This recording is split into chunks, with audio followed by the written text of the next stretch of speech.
Bonjour et bienvenue sur cette chaîne dédiée aux concours de la fonction publique. Alors aujourd'hui, je vais faire un tour d'horizon des concours de la fin de l'année 2024 et du début de l'année 2025. Eh bien oui, parce que même si tu commences actuellement une année de préparation au concours, il faut dès maintenant t'informer sur le calendrier, car les inscriptions au concours sont des dates très strictes. Si c'est passé, c'est raté et il faut y prendre vraiment à l'avance parce que un concours qui va avoir lieu début 2025, eh bien c'est maintenant qu'il faut regarder les dates d'inscription. Et en plus, tu as une particularité des concours d'inspecteurs et de contrôleurs des finances publiques, donc les concours de la Direction générale des finances publiques, qui est qu'ils se passent en novembre. Alors si tu as l'habitude plutôt de l'année scolaire où tu te dis je commence une préparation en septembre et je passe les concours plutôt début 2025, eh bien là c'est complètement différent. C'est maintenant qu'il faut t'inscrire et préparer les épreuves de novembre. Surtout que ce sont les concours où il y a le plus de postes offerts parmi les concours de la filière administrative. Pour le concours d'inspecteur des finances publiques, c'est 700 à 800 postes et un taux de réussite qui est pas mal du tout. Pour à peu près 5 candidats présents aux épreuves, il y en a un qui va avoir le concours. On a à peu près les mêmes chiffres pour contrôleur des finances publiques, à peu près 700 postes. Et là, on a une particularité qui est qu'en novembre, ce qu'on va avoir, c'est l'épreuve de présélection avec des QCM. Et il faut vraiment s'y préparer parce que la moitié des candidats, ils sont à peu près 7000 lors de la présélection, la moitié va échouer dès cette première étape. Donc surtout, prépare-toi bien aux épreuves de présélection. Alors, passé ces concours de novembre, on va avoir d'autres concours en fin d'année. C'est le concours d'adjoint administratif principal de chancellerie. C'est donc le concours de catégorie C du ministère des Affaires étrangères. C'est un concours bien particulier parce que il y a une 50aine de postes, mais 500 présents. Donc, tu vois qu'on est là sur 1 sur 10 comme chance de réussir. C'est pas beaucoup.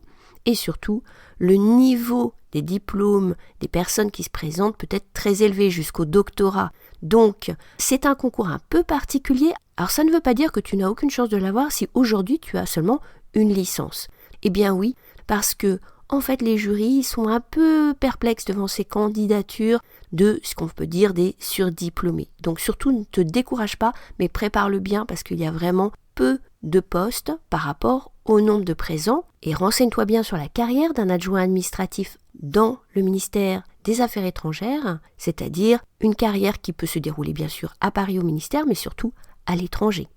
On aura début 2025 les concours de la DGSE, là aussi des concours assez sélectifs. Par exemple, pour attaché de la DGSE en 2022, on avait presque 700 présents aux épreuves pour 45 postes. Et surtout sur ces 45 postes, il y en a qui sont réservés pour des spécialités en langue, notamment le russe, le chinois, l'arabe, ça dépend des années, et c'est à peu près 15 postes sur les 45. Donc tu vois que c'est un concours sélectif. Il y aura également le concours à peu près aux mêmes dates de secrétaire administratif à la DGSE, donc le concours de catégorie B. On a en mars le concours d'entrée à l'INSP, l'ex-ENA, et puis on a un concours également en mars de délégué au permis de conduire et à la sécurité routière.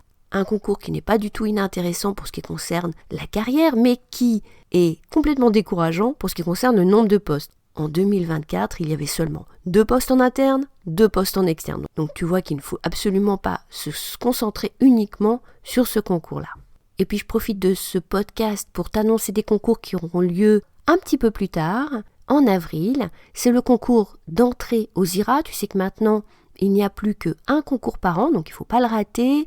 Les inscriptions se feront jusque fin février et la date des épreuves écrites, ça sera le 3 avril 2025. Et par ailleurs, un concours qui n'a pas lieu tous les ans, donc il faut vraiment là aussi pas le rater, c'est le concours d'administrateur du Sénat qui aura lieu là aussi en avril et les inscriptions auront lieu jusque fin janvier.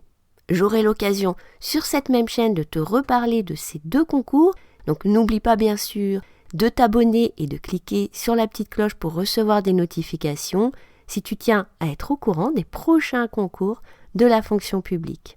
À très bientôt sur YouTube et très bonne chance pour les concours que tu prépares.